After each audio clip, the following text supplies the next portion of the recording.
Hi, I'm John. Do you like my stripy cushions? They're great, aren't they? I love having colorful things around. But tonight's story is about a house that wasn't very colorful and caused lots of problems for Winnie and her black cat, Wilbur. It's called Winnie the Witch. Winnie the Witch lived in a black house in the forest. The house was black on the outside and black on the inside.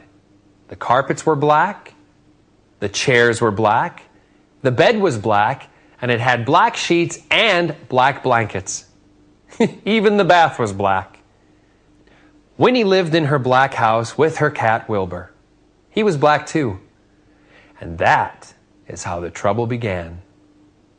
When Wilbur sat on a chair with his eyes open, Winnie could see him. She could see his eyes anyway. But when Wilbur closed his eyes and went to sleep, Winnie couldn't see him at all. So she sat on him. When Wilbur sat on the carpet with his eyes open, Winnie could see him. She could see his eyes anyway. But when Wilbur closed his eyes and went to sleep, Winnie couldn't see him at all. So she tripped over him. One day, after a nasty fall, Winnie decided something had to be done. She picked up her magic wand, waved it once, and abracadabra!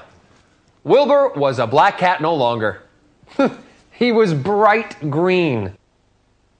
Now, when Wilbur slept on the chair, Winnie could see him. When Wilbur slept on the floor, Winnie could see him.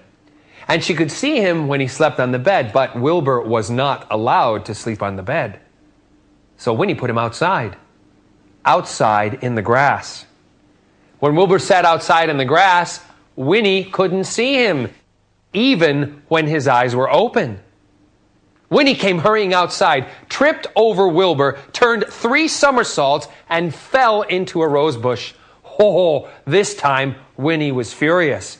She picked up her magic wand, waved it 5 times, and abracadabra! Wilbur had a red head, a yellow body, a pink tail, blue whiskers, and 4 purple legs. But his eyes were still green. Now Winnie could see Wilbur when he sat on a chair, when he lay on the carpet, when he crawled into the grass, and even when he climbed to the top of the tallest tree. Wilbur climbed to the top of the tallest tree to hide. He looked ridiculous, and he knew it. Even the birds laughed at him. Wilbur was miserable. He stayed at the top of the tree all day and all night. Next morning, Wilbur was still up the tree. Winnie was worried. She loved Wilbur and hated him to be miserable. Then Winnie had an idea. She waved her magic wand, and abracadabra! Wilbur was a black cat once more. He came down from the tree purring. Then Winnie waved her wand again, and again, and again. Now, instead of a black house, she had a yellow house with a red roof and a red door. The chairs were white with red and white cushions. The carpet was green with pink roses. The bed was blue with pink and white sheets and pink blankets. The bath was a gleaming white. And now Winnie can see Wilbur, no matter where he sits. I'm glad Winnie's house is all colorful now. It looks very cheerful and bright, just like Winnie.